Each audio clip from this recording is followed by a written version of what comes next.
Bismillahirrahmanirrahim. Assalamualaikum warahmatullahi wabarakatuh.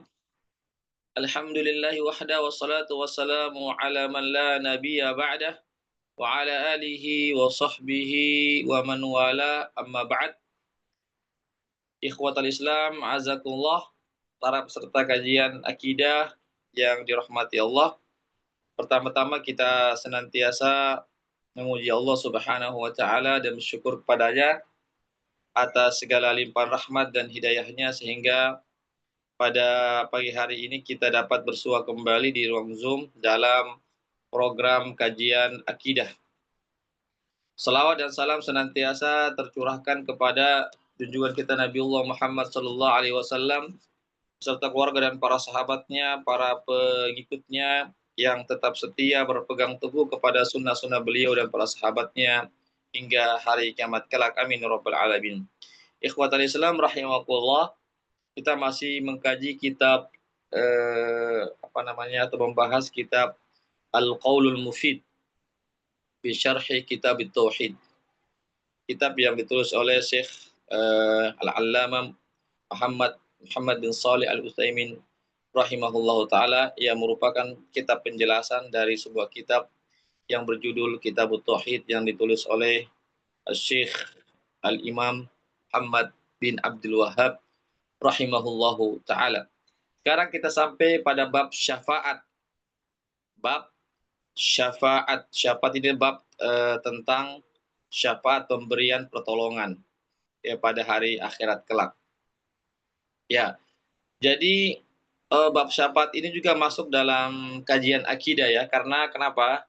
Karena orang-orang musyrik itu mereka menyembah berhala-berhala mereka dengan anggapan atau dengan keyakinan bahwasanya berhala-berhala yang mereka sembah itu menjadi pemberi syafaat mereka nanti di hadapan Allah Subhanahu wa taala pada hari akhirat kelak. Ya, jadi orang-orang musyrik berkeyakinan bahwasanya patung-patung yang mereka sembah itu akan memberikan syafaat, akan sebagai pemberi syafaat kepada mereka nanti pada hari akhirat kelak. Ya, artinya akan memberikan pertolongan di hadapan Allah pada hari akhirat kelak. Ya.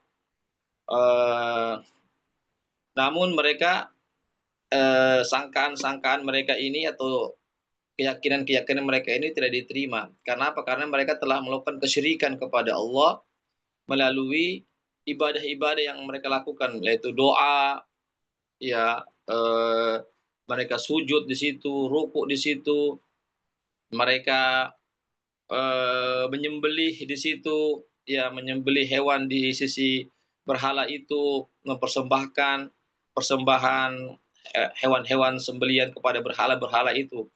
Ini adalah bentuk-bentuk ibadah mereka kepada berhala-berhala, ya, sehingga mereka pun dikatakan sebagai orang musyrik, ya, orang musyrik. Mereka menyangka bahwasanya berhala-berhala itu, patung-patung yang disembah itu adalah adalah mereka-mereka yang dimuliakan di sisi Allah Subhanahu wa taala.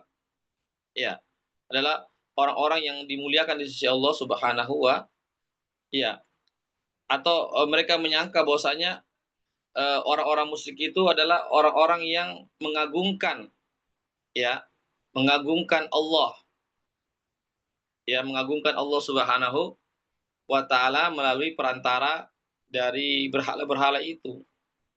Iya. Akan tetapi sebenarnya mereka tidak mengagungkan Allah, bukan memuliakan Allah melalui penyembahan mereka kepada berhala, justru mereka merendahkan Allah. Justru mereka merendahkan kedudukan Allah. Kenapa? Karena Allah itu Maha mengetahui segala-galanya. Allah itu memiliki hukum yang mutlak, yang sempurna, memiliki kekuasaan dan kekuatan yang sempurna. Oleh karena itu Allah tidak membutuhkan syafaat-syafaat dari berhala-berhala itu. Iya.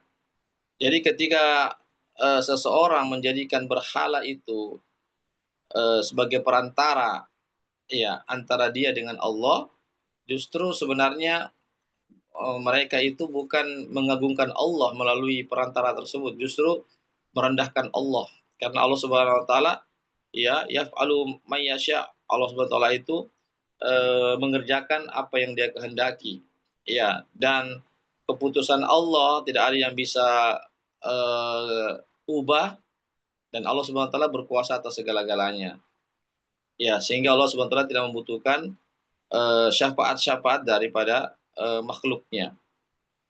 Ya, mereka mengatakan ya, innana na'buduhum liyakunu syufa'a lana indallah fayqarribuna ilallah.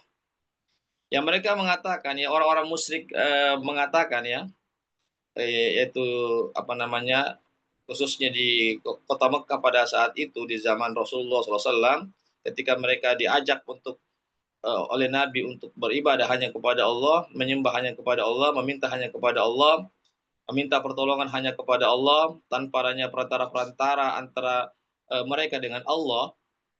Apa yang mereka katakan ketika mereka diajak untuk menyembah hanya kepada Allah, beribadah hanya kepada Allah? Innana na'buduhum, sesungguhnya kami menyembah mereka, ya sujud kepada mereka, mempersembahkan persembahan segala persembahan, sembelihan dan yang lainnya kepada mereka, liyakunu syufa'a lana, agar berhala-berhala itu menjadi syafaat-syafaat atau menjadi pemberi syafaat-syafaat bagi kami di sisi Allah Subhanahu wa taala, yang dengannya berhala-berhala itu mendekatkan kami kepada Allah sedekat-dekatnya. Itu tujuan mereka. Ya, tujuan mereka berharap bahwasanya patung-patung yang mereka sembah itu akan menjadi pemberi syafaat mereka, sehingga mereka pun akan selamat nanti pada hari akhirat karena menjadi orang-orang yang dekat. Ya, jadi mereka ini menyangka bahwasanya patung-patung itu yang mereka sembah itu, yang mereka buat dengan tangan-tangan mereka itu, menganggap bahwasanya itu adalah patung-patung itu dapat mendekatkan mereka kepada Allah pada hari akhirat kelak, sehingga mereka pun selamat dari azab Allah Subhanahu wa taala. Tapi apa yang terjadi? Ya, yang terjadi bahwasanya Allah Subhanahu wa taala itu Maha mengetahui segala-galanya. Ya, tidak membutuhkan syafaat-syafaat. Allah Subhanahu wa taala Maha berkuasa atas segala-galanya, tidak membutuhkan perantara-perantara antara Dia dengan makhluknya. Dan Allah Subhanahu wa taala memiliki kekuasaan yang luar biasa, yang sangat luas, yang tidak terbatas. Ya. Oleh karena itu, maka Allah Subhanahu wa taala tidak membutuhkan kepada syafaat-syafaat dari makhluknya, termasuk syafaat-syafaat dari patung-patung, berhala-berhala yang mereka orang-orang musyrik sembah. Ya. Ya, berbeda dengan raja-raja ya. Raja-raja yang ada di dunia ini, ya mereka membutuhkan namanya pemberi-pemberi syafaat. Kenapa? Ya, karena keterbatasan ilmu dari para raja, yang kedua keterbatasan daripada kekuatannya, kemampuannya. Kan dua. Kenapa para raja itu dia memiliki namanya apa namanya orang-orang yang terdekat yang membersamainya. Iya, karena itu sang raja meskipun dia raja tapi terbatas pengetahuannya, keilmuannya terbatas. Iya, dia raja tidak mengetahui segala-galanya. Iya, raja hanya mengetahui jika ada pengawal-pengawalnya atau orang-orang terdekatnya menginfokan kepada raja tersebut tentang suatu peristiwa dan seterusnya. Begitu juga raja ini memiliki kemampuan yang terbatas juga. Iya, maka dia membutuhkan bantuan-bantuan dari para pengawal-pengawalnya atau ajudan-ajudannya dan seterusnya. Jadi jangan disamakan dengan Allah Subhanahu wa taala. Allah itu bisa melakukan dengan sendirinya tanpa adanya perantara-perantara. Iya, itu. Jadi jangan kita kiaskan Allah itu sama dengan makhluknya. Jangan kita samakan ilmunya Allah, kemampuannya Allah, kekuasaannya Allah, kekuatannya Allah sama dengan makhluknya. Jangan. Ya, tidak bisa disamakan antaranya ilmunya Allah yang sangat luas, kemampuannya, kekuatannya Allah yang sangat besar, tidak akan sama dengan ilmunya manusia yang sangat terbatas dan kemampuan mereka yang sangat terbatas. Oleh karena itulah sehingga wajarlah kalau para raja-raja di dunia ini butuh bantuan ya dari orang-orang terdekatnya untuk memberikan info kepadanya, yang membantu dia berpikir dan seterusnya. yang menyampaikan berita-berita kepadanya, yang membantu dia untuk melakukan sesuatu, memutuskan sesuatu, mengerjakan sesuatu, mengeksekusi sesuatu, itu membutuhkan namanya perantara-perantara kan.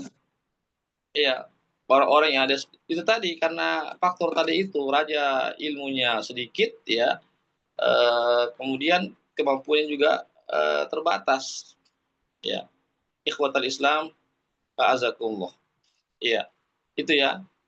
Kemudian sekali lagi bahwasanya Allah Subhanahu wa taala memberikan artinya ketika dan juga ya, betul nanti pada hari akhirat Allah Subhanahu wa taala memberikan juga syafaat kepada orang-orang tertentu.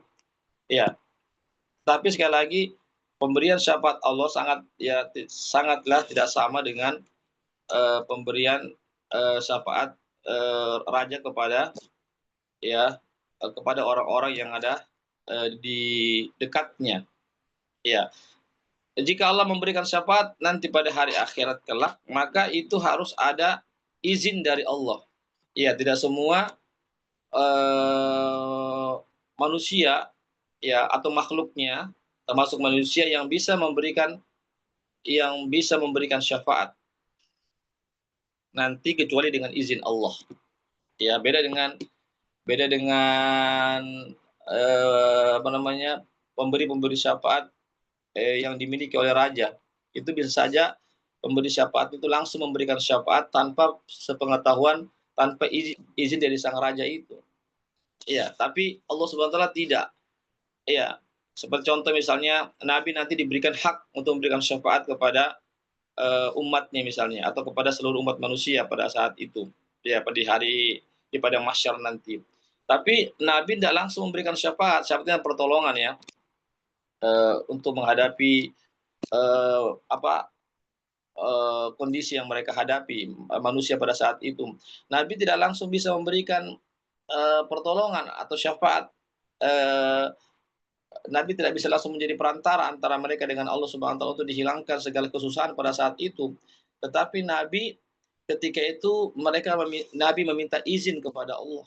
Bahkan Nabi sebutkan dalam hadis beliau sujud ya dengan lama sekali memuji Allah dengan pujian-pujian yang sangat banyak ya, yang sangat indah dan seterusnya. Lalu Allah suruh katakan, ya Muhammad, angkat kepalamu, isfa tusyaffa, ya mintalah syafaat maka saya akan berikan syafaat kepada kamu.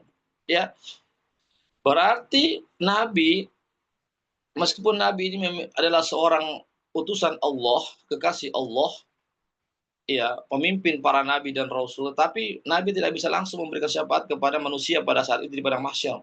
Tetapi justru Nabi meminta dulu izin kepada Allah, diizinkan atau tidak. Ya, ketika ada izin dari Allah, baru Nabi memberikan syafaat kepada manusia pada saat itu. Ini, jadi bukan cuma Nabi, semua ketika Allah memberikan hak, ya termasuk juga malaikat, ketika Allah berikan hak kepada malaikat untuk memberikan syafaat nanti pada hari akhirat, malaikat tidak serta-merta langsung memberikan syafaat pertolongan kepada manusia pada saat itu. Tapi malaikat terlebih dahulu meminta izin kepada Allah. Kalau Allah izinkan, baru diperbolehkan. Ya, jadi pemberian syafaat dari Allah Subhanahu wa taala kepada nabi, kepada malaikat, kepada orang-orang soleh nanti pada hari akhirat, itu tujuannya adalah Allah ingin memuliakan orang yang memberikan syafaat. Ya, jadi ketika Allah berikan hak kepada nabi untuk memberikan syafaat kepada manusia, khususnya pada mahsyar ketika itu awalnya, jamaah sekalian, itu adalah untuk memuliakan nabi. Begitu juga Allah Subhanahu wa taala memberikan hak kepada malaikat untuk memberikan syafaat kepada umat manusia, itu juga adalah untuk memuliakan para malaikat. Begitu juga orang-orang soleh diberikan hak oleh Allah Subhanahu wa taala untuk memberikan syafaat kepada manusia yang lainnya, itu juga adalah untuk memuliakan orang yang soleh. Ya, bukan syafaat ini membantu Allah, bukan. Karena Allah Subhanahu wa taala sebenarnya bisa saja mengerjakan sendirinya. Iya, bisa saja langsung membantu ya atau menghilangkan segala kesusahan kaum muslimin pada saat itu di padang mahsyar ya, atau orang-orang beriman kesusahannya itu bisa saja Allah sendiri tanpa adanya syafaat perantara-perantara yaitu nabi, malaikat dan seterusnya. Iya, tetapi di sini Allah Subhanahu wa taala ingin memberikan namanya kemuliaan. Ketika Allah Subhanahu wa taala mengizinkan Nabi, mengizinkan para malaikat dan orang-orang mukmin yang lainnya untuk memberikan syafaat kepada manusia yang lainnya, kepada orang-orang beriman yang lainnya, itu semata-mata adalah bentuk kemuliaan Allah, bentuk pemberian kemuliaan Allah kepada orang yang memberikan syafaat atau kepada makhluk yang memberikan syafaat. Bentuk pemuliaan Allah kepada makhluk yang Allah berikan hak untuk memberikan syafaat. Yang kedua adalah tujuan dari pemberian syafaat Allah kepada makhluknya adalah untuk memberikan manfaat kepada orang yang diberikan syafaat. Ya, jadi Allah SWT ingin memberikan manfaat kepada orang yang diberikan syafaat. Jadi orang yang diberikan syafaat ini mendapatkan manfaat dari syafaat tersebut. Ya, ini yang harus kita ketahui bersama. Beda dengan raja ya. Sang raja itu kenapa butuh syafaat? Karena sang raja di dunia itu tidak bisa bergerak sendiri, tidak bisa mengerjakan dirinya sendiri, ya, tidak bisa mengurus rakyatnya sendiri, makanya butuh namanya orang-orang perantara-perantara yang membantu dia, pekerjaannya, urusannya dan seterusnya. Beda dengan Allah, Allah tidak membutuhkan bantuan-bantuan dari makhluknya. Allah bisa melakukan sendiri karena apa? Innallaha ala kulli syai'in qadir. Ya, karena Allah Subhanahu wa taala itu berkuasa atas segala-galanya. Iya, in arada syai'an an yaqula lahu kun fayakun. Jika Allah Subhanahu wa taala ingin berkehendak terhadap sesuatu, maka Allah mengatakan kun. Iya, jadi maka terjadilah. Jadi Allah Subhanahu wa taala itu sangat mudah bagi Allah, tapi ketika Allah memberikan hak-hak syafaat, itu menunjukkan bahwa Allah itu ingin memuliakan orang-orang yang diberikan hak untuk memberikan syafaat. Yang kedua, Allah juga ingin memberikan manfaat kepada orang yang diberikan syafaat itu. Karena orang yang diberikan syafaat itu kan bermanfaat ya. Artinya yang tadinya dia kesusahan menjadi kenikmatan, mendapatkan kenikmatan, yang tadinya dia divonis mau masuk neraka tidak jadi misalnya, itu adalah kemanfaatan bagi orang yang diberikan syafaat. Ya, ikhwatal Islam, azakumullah. Ya, kemudian di sini ada dalil ya tentang masalah syafaat ya dalam surah Al-An'am ini ayat 51 Allah berfirman wa anzir bihil ladzina yakhafuna an yuhsyaru ila rabbihim laisa lahum min dunihi wali wala syafi'. Ya, berikanlah berita peringatan ya tentang Allah ya kepada orang-orang yang takut kepada Allah Subhanahu wa taala. Ya, an yuhsyaru ila rabbihim, bahwasanya mereka kelak akan dikumpulkan ya di hadapan Allah Subhanahu wa taala, laisa lahum min dunihi, maka tidak ada bagi mereka sedikit pun wali, penolong dan pemberi syafaat. Ya, jadi nanti manusia itu di hadapan Allah nanti ketika itu tidak ada yang memberikan pertolongan pada saat itu kecuali pertolongan datangnya dari Allah saja. Ya, ketika itu sebutkan ya yauma yafirul mar'u min akhihi wa ummihi wa abi wa sahibatihi wa bani dan seterusnya. Pada hari itu, pada hari akhirat kelak itu, seseorang itu lari daripada saudaranya, lari daripada ibunya, daripada bapaknya, bahkan suami melarikan diri dari berlepas diri daripada istrinya dan seterusnya, anak-anaknya juga. Semuanya orang nafsi-nafsi. Ya, ketika itu ya tidak ada yang bisa memberikan pertolongan. Wala syafi', begitu juga tidak ada yang bisa memberikan syafaat ya, kecuali yang mendapatkan izin tentunya ya. Artinya tidak ada serta-merta orang yang bisa memberikan pertolongan ketika itu kecuali yang mendapatkan izin dari Allah untuk memberikan pertolongan kepada orang lain. Ini ikhwatul Islam, azakumullah ya. Jadi sekali lagi yang berhak memberikan syafaat ya hanyalah Allah Subhanahu wa taala ya kepada hamba-hambanya yang diizinkan oleh Allah untuk memberikan syafaat. Yang kedua juga mendapatkan keridhaan dari apa? Dari siapa yang diberikan syafaat. Jadi syarat sahnya syafaat dua. Pertama, mendapatkan izin dari Allah kepada siapa yang akan memberikan syafaat. Ya, artinya orang yang memberikan syafaat itu telah mendapatkan izin dari Allah Subhanahu wa taala. Ya. Yang kedua, orang yang diberikan syafaat itu harus diridhoi oleh Allah. Ya, jadi orang-orang musyrik ini ikhwatul Islam azakullah ya tidak akan bisa diterima permohonan syafaatnya. Kenapa? Karena mereka melakukan kesyirikan. Ya, melakukan kesyirikan itu apa? Menyembah patung-patung itu yang dia anggap bahwasanya patung-patung itu akan memberikan syafaat kepada mereka. Ya, jadi Allah Subhanahu wa taala tidak meridhoi perbuatan ibadah yang dilakukan oleh orang musyrik itu. Dan syaratnya agar orang musyrik itu mendapatkan syafaat kalau dia, jamaah sekalian, kalau mereka itu beribadah ikhlas semata-mata kepada Allah saja, bukan beribadah kepada patung-patung tersebut. Sehingga orang-orang musyrik ini, jamaah sekalian, tertolak ya permohonan syafaat mereka kepada Allah melalui perantara dari patung-patung tersebut. Begitu juga patung-patung tersebut adalah Tuhan-Tuhan yang mereka sembah selain Allah juga tertolak juga karena tidak mendapatkan izin dari Allah Subhanahu wa taala. Karena apa? Dijadikan sebagai Tuhan-Tuhan selain Allah Subhanahu wa taala. Ya. Kemudian ayat yang berikutnya, qul lillahi syafa'atu jami'ah. Katakanlah ya Muhammad, ya hanya kepunyaan Allah sajalah semua syafaat-syafaat. Jadi syafaat ini banyak ya. Nanti akan kita jelaskan macam-macam syafaat itu banyak ya. Jadi tapi semua macam-macam syafaat itu yang banyak itu hanya milik Allah. Artinya hanya Allah yang berhak untuk mengizinkan siapa saja yang bisa memberikan syafaat dan hanya Allah saja yang berhak meridhoi siapa saja yang pantas diberikan syafaat itu. Ya, itu maksudnya.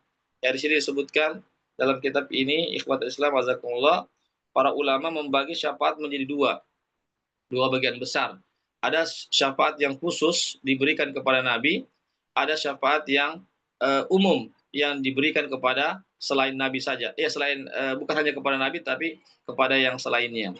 Adapun yang pertama, syafaat yang khusus yang diberikan kepada Nabi saja adalah diantaranya yang pertama adalah syafaatul uzma, yaitu syafaat yang paling terbesar atau syafaat yang terbesar. Itu apa? Syafaat ketika manusia berada di padang mahsyar nanti. Coba kita ketahui ya, manusia begitu lamanya nanti di padang mahsyar nanti, jemaah sekalian. Ya, di situ manusia berkumpul semua sejak manusia Nabi Adam sampai manusia yang terakhir sekali yang meninggal pada saat terjadinya kiamat. Itu akan dikumpulkan nanti di padang mahsyar. Padang mahsyar adalah satu padang ya, suatu tanah yang datar yang sangat luas sekali. Ya, ketika itu matahari sangat dekat sekali dari kepala kita, dari kepala manusia, kurang lebih cuma 1,5 kilometer saja ya, begitu dekatnya. Ketika itu sangat panas sekali sehingga manusia itu mandi dengan keringatnya, bahkan ada yang tenggelam dengan air keringatnya sendiri. Ya, ketika itulah manusia mencari siapa yang bisa memberikan syafaat, pertolongan yang bisa, yang dengannya Allah Subhanahu wa taala menghilangkan segala kesusahan yang mereka hadapi pada saat itu. Ya, disebutkan situ dalam riwayat hadis yang sahih, akhirnya seluruh manusia mendatangi Nabi Adam, minta agar mereka bisa mendapatkan pertolongan daripada melalui perantara Nabi Adam alaihissalam. Tapi Nabi Adam mengatakan nafsi nafsi, saya tidak bisa. Ya, Nabi Adam ketika itu tidak mampu untuk memberikan pertolongan atau memberikan syafaat kepada mereka. Apa kata Nabi? Pergilah kalian kepada Nabi Nuh. Akhirnya mereka pun juga semua pergi lagi ke Nabi Nuh. Wahai Nabi Nuh, lihatlah bagaimana keadaan kami ini, begitu susahnya kalau kami, tolong berikan kami syafaat. Ya, apa kata Ibu, kami tidak bisa, nafsi-nafsi ya. Saya tidak bisa memberikan pertolongan syafaat kepada kalian.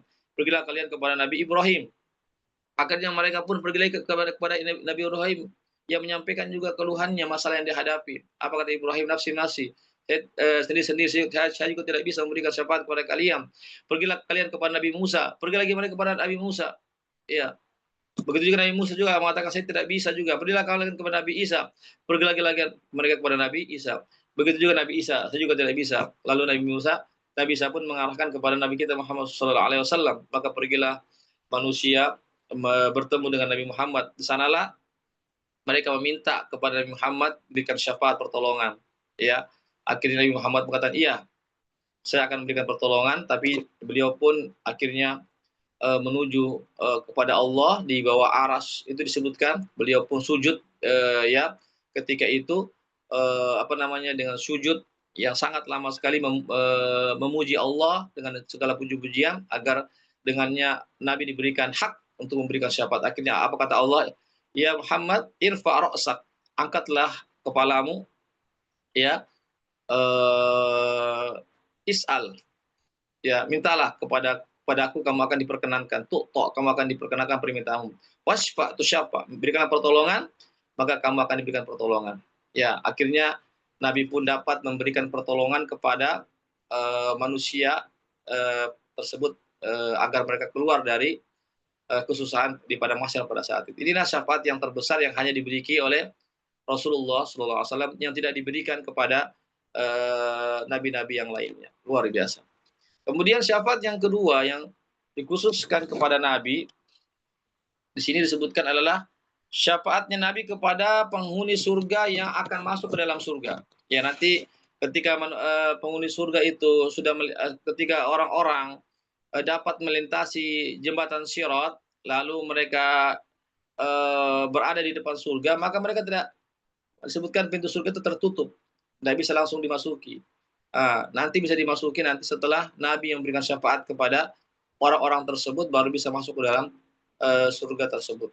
Ini adalah syafaat yang khusus diberikan kepada Rasulullah SAW agar penghuni surga itu bisa masuk ke dalam surga. Ya. Kemudian syafaat yang ketiga yang hanya diberikan kepada Nabi adalah syafaatnya Nabi kepada pamannya Abu Thalib. Kita ketahui pamannya Abu Thalib itu mati dalam keadaan kafir kan, belum sempat masuk Islam. Meskipun Abu Thalib ini membela Islam, tapi dia tidak sempat masuk kepada Islam. Ya, akhirnya Allah pun vonis dia masukkan ke dalam neraka. Ya, namun Nabi memberikan syafaat kepada pamannya. Nabi berdoa agar pamannya ini diringankan hukumannya. Maka Abu Thalib pun mendapatkan hukuman yang ringan, yaitu dipakaikan sendal dari api neraka, namun terbakar otaknya. Auzubillah min dzalik. Ya, tapi ini hanya khusus syafaat kepada paman beliau saja, syafaat Nabi kepada paman beliau. Nabi mengatakan dalam sebuah riwayat, seandainya saya tidak memberikan syafaat kepada pamanku, maka itu pamanku akan berada di neraka yang paling bawah, artinya neraka yang paling keras apinya. Nauzubillah min dzalik. Itu tadi ya, 3 jenis syafaat yang khusus diberikan kepada Nabi. Kemudian syafaat yang berikutnya syafaat yang secara umum diberikan kepada Nabi dan juga diberikan kepada semua orang-orang beriman, termasuk juga malaikat juga. Ya, yang pertama itu ada beberapa macam. Yang pertama syafaat bagi orang yang setelah divonis masuk neraka agar tidak masuk ke dalam neraka. Jadi orang-orang yang sudah divonis masuk neraka, maka dengan adanya syafaat tersebut dari orang-orang mukmin, ya, termasuk juga dari malaikat, maka orang-orang tersebut pun tidak jadi masuk ke dalam neraka. Ini syafaatnya bersifat umum ya, bukan hanya diberikan kepada Nabi saja, tapi kepada seluruh yang beriman, termasuk para malaikat. Dan yang kedua adalah syafaat bagi orang yang telah masuk ke dalam neraka agar dikeluarkan dari neraka. Jadi orang-orang yang sudah masuk neraka, maka itu bisa dikeluarkan kembali melalui orang-orang yang diberikan hak untuk memberikan syafaat kepada orang-orang yang sudah divonis, yang sudah masuk dalam neraka. Ya, ini juga bisa malaikat juga memberikan syafaat, orang-orang mukmin, para nabi juga, dan seterusnya. Yang ketiga adalah syafaat yang diberikan kepada sebagian orang-orang mukmin agar ditinggikan derajatnya di sisi Allah Subhanahu wa taala. Ya, nanti di surga kan itu kan bertingkat-tingkat surga. Itu surga itu ada 100 tingkatan ya. Dan satu tingkat itu sangat jauh sekali ya, jaraknya. Ya, itu nanti derajatnya orang beriman itu akan ditinggikan nanti setinggi-tingginya itu tergantung dari siapa yang memberikan syafaat. Ya, kalau ada orang memberikan syafaat, boleh jadi yang tadinya rendah tingkatan di surga itu bisa jadi menjadi tinggi karena ada orang-orang yang memberikan syafaat. Ini ikhwatul Islam, azakumullah ya. Barangkali ini yang bisa kami sampaikan dulu. Ini masih panjang pembahasannya ini tentang masalah syafaat ya. Tapi karena ini saya dulu yang kami sampaikan terkait pembahasan syafaat. Terus saya tutup, barangkali ada yang mau bertanya, dipersilahkan. Silakan kalau mau bertanya tentang masalah syafaat.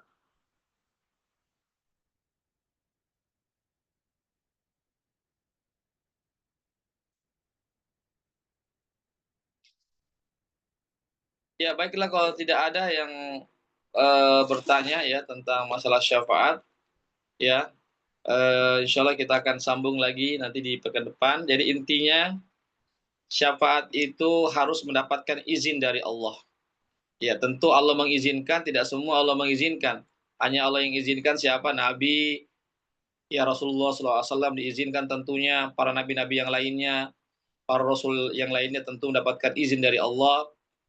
begitu juga apa namanya para malaikat ya mendapatkan izin juga, begitu juga orang-orang soleh, ya orang-orang soleh juga, ya orang-orang yang beriman, orang-orang yang soleh beramal soleh hidupnya, maka di hari akhirat Allah juga akan kelak memberikan kepada mereka hak untuk memberikan syafaat, ya untuk memberikan syafaat. Adapun berhala-berhala yang dijadikan sebagai apa nama sembahan-sembahan tidak akan Allah izinkan untuk memberikan syafaat. Begitu juga orang-orang musyrik.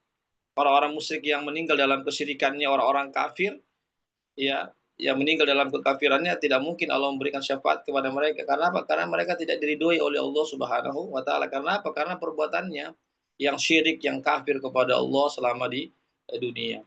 Demikianlah jamaah sekalian, mudah-mudahan kita semuanya menjadi orang-orang yang beriman, orang-orang yang soleh, agar kita kelak diberikan mendapatkan syafaat dari Nabi, dan semoga kita juga diberikan hak untuk memberikan syafaat kepada orang-orang lain.